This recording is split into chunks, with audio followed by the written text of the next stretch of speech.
नमस्कार। आप देखत हैं गोरखपुरिया भोजपुरिया के बतकही के एगो नया एपिसोड। आज हमरे साथे बाटे हैं विकास भाई, विकास श्रीवास्तव जी। और आज हमन के आपस में चर्चा कइल जाई गोरखपुरिया भोजपुरिया के अब तक के यात्रा के बारे में, जौन लगभग 4 साल हो गईल बा।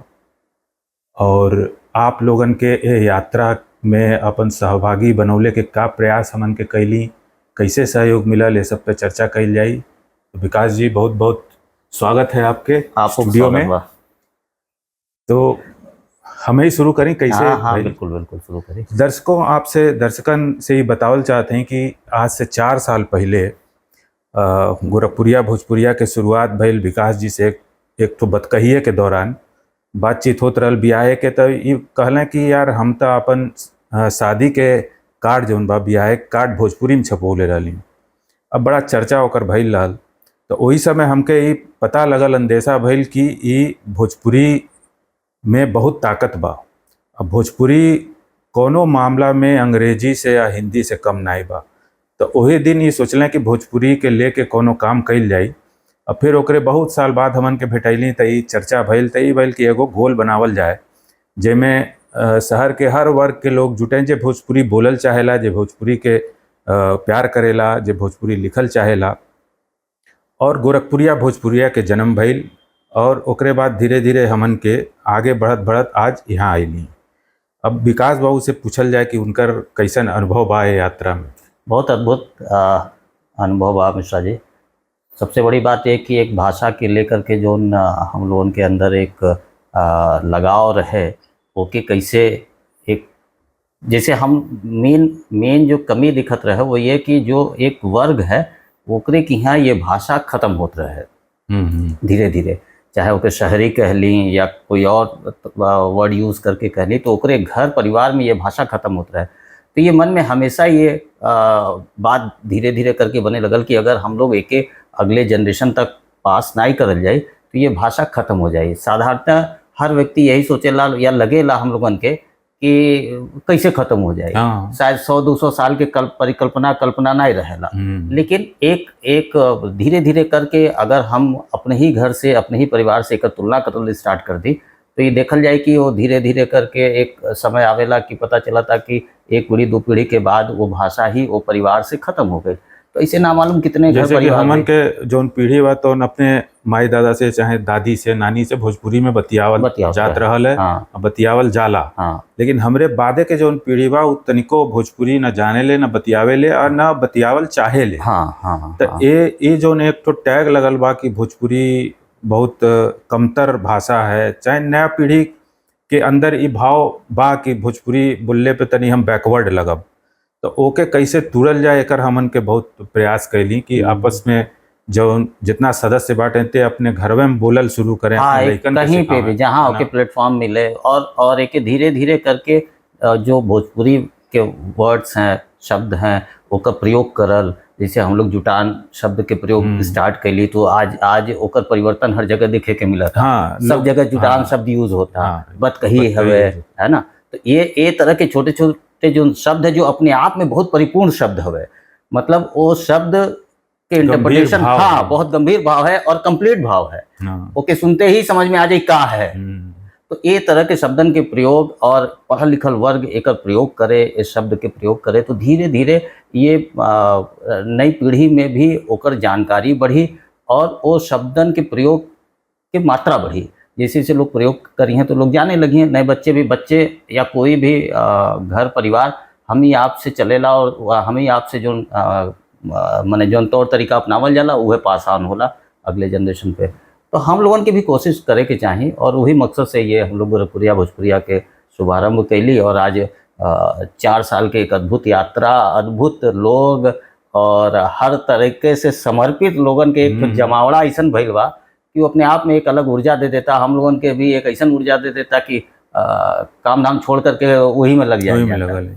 अब आज तक जैसे आज हमन के 4 साल होके जाता, तो ये 4 साल में पहले साल तो धीरे धीरे कुछ लोग जुटले हैं में, कुछ अलग अलग पेशा से लोग जुटले, अलग अलग वर्ग से लोग जुटले और धीरे धीरे हमन के काहे कि फुल टाइम तक काम बा नहीं, सब अपन अपन काम करत करत एक तरह से एहू के जियावे के कार्य करत रहली हमन के। तो धीरे धीरे कह के हमन के ऑनलाइन एक बैठक शुरू कैली, ऑनलाइन 5 लोग 7 लोग जुटे, 3 लोग 4 लोग से भी 3 स्टार्ट लोगन से करल गई। स्टार्ट कैल ये गइल हमन के। एक बड़ा मजेदार यात्रा बा। हाँ, और में ही रहल कि हमन के भोजपुरी बोलल जाई। हाँ, बोलले में सबकर ऐसन तबा नहीं आदत बा, लेकिन वही में टूटल फूटल करत करत आज बहुत बढ़िया लोग बोले लगले। तो वो छोटे से जुटान के बाद हमन के सोचली कि तनी और लोग जुटे हैं, और जुटे शब्द से जुटान आइल। तो हमन के हर महीना एगो जुटान कइल जाए, रामगढ़ ताल पे सुबह भी नहीं हमन के इकट्ठा हो जाए, चाय पी, चाहे कोनो पार्के में बैठ जाए। तब 5-7 से लोगन से शुरुआत भइल, आज 25-30 लोग आवे लगले। और सब जनियों में भोजपुरी बोले लें, वो जुटान में तो बोलबे करे लें। और बहुत से लोग ये कहलें कि हम अपने घरे में अपने बच्चन से लइकन से बोलल शुरू कैले बाटी, और बहुत आनंद आवता। हमारे लइके बच्चे भी बोले लें, और एक तरह से जौन हमन के संख्या बा 1500 के लगभग लोग जुड़ल बाटे, अलग अलग देश के 6-7 देश से 6-7 देश के लोग जुटल बाटे। और हमन के व्हाट्सएप ग्रुप पे 250 लोग बाटे कम से कम, जिनमें 100 लोग बहुत एक्टिव रहल हैं, अपन हंसी मजाक साहित्य सब ऊपर होला, लेकिन भोजपुरी में अच्छा, ओकर मजेदार बात देखी मिश्र जी कि जब स्टार्ट भइल तो टाइप कैले में सबके बड़ा हाँ, दिक्कत रहे, जल्दी है नहीं ना, होता जल्दी नहीं होत रहा है, हम लोगन के भी होत रहा है, हाँ। सबके दिक्कत होत रहा है कि पाएला जाएला, हाँ, है ना, हाँ। बाटा बाड़ी बानी, तो ये टाइप से तनी टाइपिंग दिक्कत होत रहा है, कई टाइपिंग एरर भी बहुत होत रहा है। हाँ। लेकिन अब इधर बीच आप देखो कि देखी कितना मजेदार हो गइल बा। ये लिए हम लोग हमेशा, आप भी हम भी, हम लोग मिलकर के हमेशा ही कहल जाला कि कोशिश करे के चाहे, हाँ, छोटे बिल्कुल छोटे लिखे शब्दन के, के हाँ। प्रयोग करके कोशिश करे के चाहे। आज स्थिति हो गइल बा कि जैसे हिंदी में लिखल जाला वैसे भोजपुरी लिख हाँ, लिया जाला, हम लोग लिख लिया जाला, और हम लोग के हाँ, साथ कम से बहुत कम फर्क 50-100 जनी बाटा जे एकदम शानदार तरीके से वही स्पीड से लिखे ना। तो प्रैक्टिस धीरे धीरे कर करके और आज अब तो हमन के यही हो गइल बा कि केहू संगतिया फोनो करेला तो भोजपुरिये बतियावेला, चाहे मान ली कोनो पार्टी में मिल गइल हैं, जुटान बा बहुत लोग जुटल बाटे, ओमे हमसे भोजपुरिये में बोलेला। बहुत से लोग ऐसन बाटे जिनके हमन के पहचानले नहीं जाला, जब वो भोजपुरी बोलेला तो वो बतावेला कि हम गोरखपुरिया भोजपुरिया देखिला, चाहे आपके चैनल देखिला। हमन के चैनल के भी यात्रा बहुत रोचक बा, बहुत रोचक बा। एक दिन ऐसे बैठ के प्लान भइल कि चला हमन के अपन रिकॉर्ड कइल जाए एगो बतकही। तो हम और विकास बाबू बैठ के रिकॉर्ड कैली, और देखले में इतना बढ़िया लगल कि ई भइल कि अब एके हमन के जारी रखल जाई। बतकही के अलग अलग व्यवसाय से, अलग अलग तरह के लोगन से में बात कइल जाई, भोजपुरी में बात कइल जाई अलग अलग विषयन पे। तो आज ई जौन हम रिकॉर्डिंग करते हैं, ये 33वां एपिसोड हुई। अबले 32 एपिसोड हर शनिवार इतवार के हमार एक दिन आवेला एक एपिसोड, ये 33वां एपिसोड है हमारा। और शहर में डॉक्टर, इंजीनियर, उद्योगपति, सामाजिक कार्यकर्ता, शिक्षक, हर वर्ग के लोगन से हमन के भोजपुरी में बतियौली, और बहुत ही पॉपुलर बा, बहुत पॉपुलर लोग के देखे लें। और आपके ई सुन के आश्चर्य हुई कि हमन के अगर 500 लोग हमरे बतकही के देखे लें, तो ओमे 250 लोग लखनऊ से देखे लें, 50-60 लोग बनारस से देखे लें, और गोरखपुर से देखले वालन के संख्या कम बात है। गोरखपुर वालन से शिकायत बा कि आप लोग हमन के जौन प्रयास बा में सहयोग नहीं देते हैं, और ओकर पेनाल्टी लगावल जाइए। हाँ, लग सकेला लग सकेला। अब देखें, जैसे कोनो तरह की प्लानिंग करके ये शुरुआत हम लोग नहीं करेंगे, ऐसे ही अचानक से बैठे एक इवेल के ऐसे कर जाए, खुद से ही हम लोग अपने ही मोबाइल से रिकॉर्ड करके, ना केहू पकड़े वाला ना केहू देखे वाला, हम ही 2 जनी बैठ करके रिकॉर्ड करके, और वो देखिए एक अनऑर्गेनाइज्ड स्टार्ट जो है कैसे धीरे धीरे अपन शेप लेला। बिल्कुल, ये भी एक बड़ा रोचक है, और ये मतलब सबके लिए, सब सुनने में भी लोगन के अच्छा लगी ये पूरा प्रोसेस कि आप जब कोनो नियति आपके ठीक रहेला और आप अच्छे उद्देश्य से काम करीला, तो वो अपने आप शेप लेवला, बहुत सीमित संसाधन में आप कर सकीला। अभिनव हम लोग बहुत सीमित संसाधन में ही करीला, बहुत सोचने की जरूरत नहीं बा। हाँ, बहुत बस लगन रहे के चाहिए और जुनून रहे के चाहिए। हाँ, तो अपने आप एक शेप ले लेला, अपने आप लोग। अच्छा, सबसे मजेदार और अच्छी बात ये है मिश्रा जी कि जब आप कोनो काम करीला और अच्छे उद्देश्य से रहेला, इंटेंशन ओकर ठीक रहेला, अच्छा रहेला, तो आप देखब कि आपके सराउंडिंग भी वही तरह के हो जाए, बिल्कुल बिल्कुल, और लोग आपके पुश करे लगे, बिल्कुल, हाँ। लोग आपकी मदद करे लगे। अब देखिए इतना ऐसे ऐसे लोग हम लोगों के साथ में जुड़ल बाटे जो हम लोगों की मदद करे, हर स्टेज पे, हर प्लेटफॉर्म पे हम लोगों की मदद करे लोग, और वो मतलब जिनके बारे में विचार भी हम लोग नहीं कर सकेला कि वो हम लोगों के समय दी हैं, लेकिन वो हर समय हमरे पीछे खड़ा रहे ना वो, और एक ये विश्वास रहेला कि हाँ कोनो 19-20 कुछ गलत हो तो उनसे पूछ लिया जाए, बात कर लिया जाए, बता दी है, समझा दी हैं। तो ये एक सराउंडिंग अपने आप तैयार भइल है, एकरे खातिर कोनो प्रयास नहीं भइल है। वो ये हर काम में बा, हर काम में, जैसे हमन के भोजपुरी के पर काम करते हैं तो सब लोगन के सहयोग बा भोजपुरी के, आप कोनो काम करी और लगन से करी तो सहयोग देने वालन के कमी नहीं रहेला, कभी भी कमी नहीं पड़ेला। और दूसरा क्या है कि जैसे कई बार ऐसा भी होला कि मतलब अगर दोनों के यात्रा के हम थोड़ा सा आपके बताएं कि दोनों यात्रा जैसे चाहे गोरखपुरिया भोजपुरिया के स्टार्ट कैले के और चाहे बतकही के स्टार्ट कैले के, दोनों अनप्लान्ड रहे, हाँ, जुनून रहे हो में, हाँ, खाली जुनून रहे कि हमके कुछ करे के बा, हाँ, कुछ करे के बा, ये चीज़ के लिए करे के बा, दोनों अनप्लान्ड रहे, और दोनों अपने आप में धीरे धीरे करत एक जैसे लगेला कि कोनो, अब हम लोगों के खुदे लगेला कि लगा था कि कोनो बहुत मैकेनाइज्ड, बहुत कोनो सिस्टमेटिक कोनो अप्रोच हवे, प्लेटफॉर्म हवे।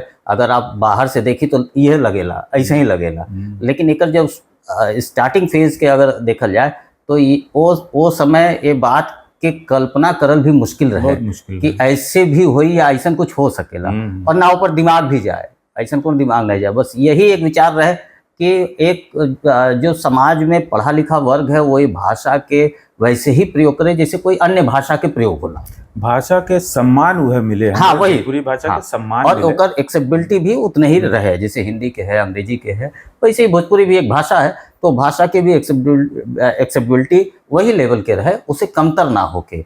और यही उद्देश्य के नतीजा है कि आज मतलब समाज जे के भी पढ़ा लिखा मानेला, जौन भी होकर स्टैंडर्ड होके, कैटेगरी होके, सामाजिक दायरा में कि हाँ एक पढ़ल लिखल कहल जाए, वो सब हम लोगन के प्लेटफॉर्म पे जुड़ल बा। हाँ, बड़ा ये सोचले में बड़ा अच्छा लगा, हाँ, कि हर आदमी हर वर्ग से एक तारीफ करता कि भोजपुरी पे कम से कम ऐसा कोनो काम भइल जेमे कोनो स्वार्थ नहीं, कोनो स्वार्थ नहीं, खाली बोलल बतियावल बा और एक भाषा के जियवले रखा, हाँ, एक भाषा के जियवले के, एक भाषा के एक भाषा के एक्सेप्टेबिलिटी के लिए, और एक भाषा के नेक्स्ट जनरेशन के पास ऑन करे के, ऐसा ना हो कि हमरे आपके जैसन परिवारन से ही भाषा मर जाए और ख़त्म हो जाए। तो कम से कम वो भाषा के जीवित रखल जाए, और ये मतलब ये विचार से कि सामान्यता होला का हम, मतलब ये हमारा अपन ओपिनियन है कि जैसे हम लोगन के ये लगेला कि हम तो बोलीला, जैसे हम बोले जानीला, आप बोले जानीला, तो हम लोगों के लगेला कि ऊपर दिमागे नहीं जाला, कि अगले पीढ़ी में नहीं जाता ये भाषा नहीं जाता, वो नहीं बोला था। लेकिन जब ये पॉइंट ऑफ व्यू से अगर आप दिमाग लगाई, सोची, तो अपने आसपास घर परिवार पे अगर नज़र डाली तो पता चलल कि हर भोजपुरी भाषी के जो भी कहीं माइग्रेशन हो गई, कहीं चल गई ना, काम धाम कोनो भी वजह से कहीं चल गई ना, या शहरीकरण हो गई, गाँव से शहर आ गई ना, शहर से कहीं और चल गई ना, तो धीरे धीरे वो भाषा कम हो जाता और वो अगली जनरेशन में नहीं जाता। और हम ऊपर ध्यान हम ये लिए नहीं देते कि हमके लगा था हम तो जन्मे करेला, हमके का सिखावत हुआ, सही बात है ना, लेकिन वो पास नहीं होता नेक्स्ट जनरेशन पे। तो अगली पीढ़ी पे अगले 25-50 साल में वो भाषा धीरे धीरे, मतलब 4 लोग बोलत रहना तो 2 लोग हो गए, 2 लोग हो गए तो 1 हो जाए, 1 हो जाए तो 0 हो जाए।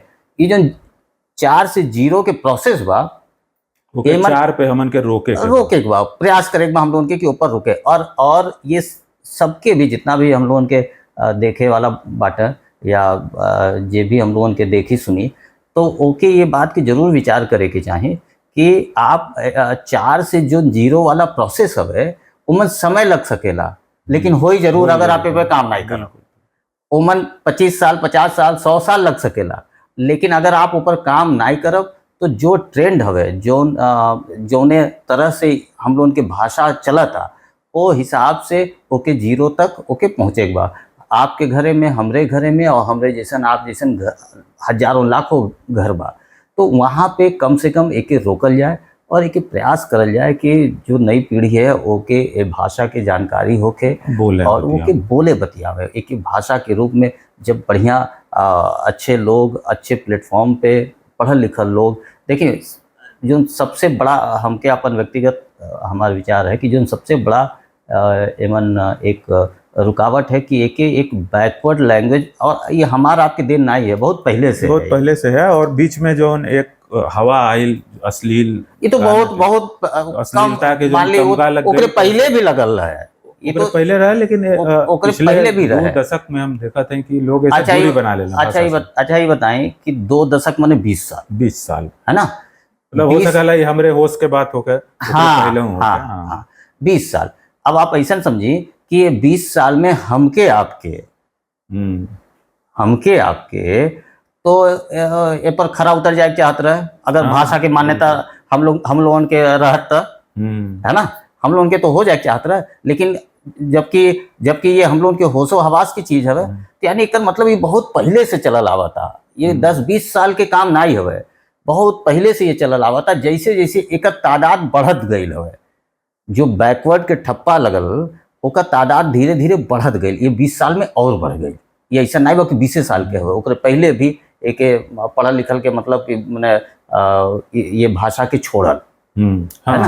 हाँ। ये एकरे पहले भी रहे, लेकिन ये 20 साल में बहुत बढ़ गई। अब ये 20 साल में बढ़ गई तो अब ओकर असर छोटे छोटे शहरन में भी पड़े लगल, छोटे छोटे शहरन में पड़े लगल। तो जो टियर 2 टियर 3 सिटीज़ हैं वहाँ पे भी एकर असर, पूर्वांचल अपने जो भोजपुरी भाषी क्षेत्र है वहाँ पे भी एकर पड़े लगल।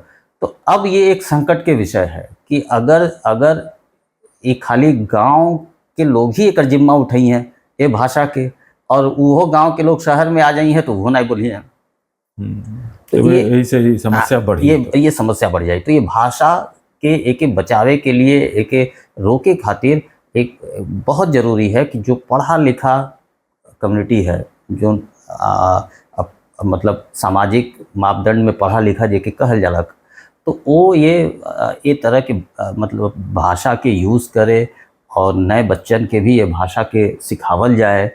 स्कूल कॉलेजेस में भी ये भाषा के तौर पे उनके पढ़ावल जाए, बतावल जाए।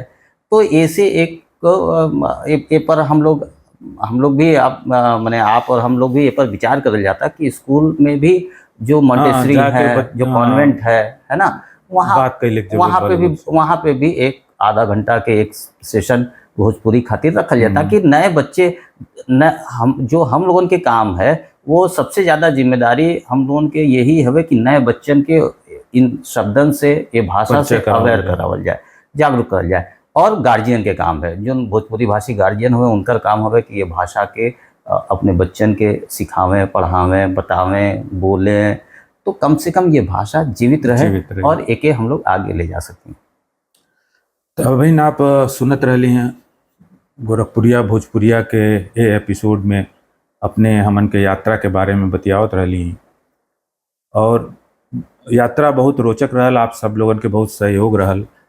कोशिश रही कि आगे हमन के और अच्छा कइल जाए, नया नया प्रयोग कइल जाए, और सबके सहयोग ये मायने में चाहिए कि आप ये वीडियो के देखी और लोगन के और भेजी, आगे बढ़ाएं, ताकि लोग एके देखें और भोजपुरी बोलने खातिर प्रेरित होकें। काहे कि भाषा हमार बोलने से बची, बहुत बढ़न काम नहीं करे के बाद बस एक भाषा में बोलल बतियावल शुरू करी, लइकन से बोलल बतियावल शुरू करी, लइकन के ये भाषा के बारे में पता चले। ये सबके हमार नमस्कार। प्रणाम।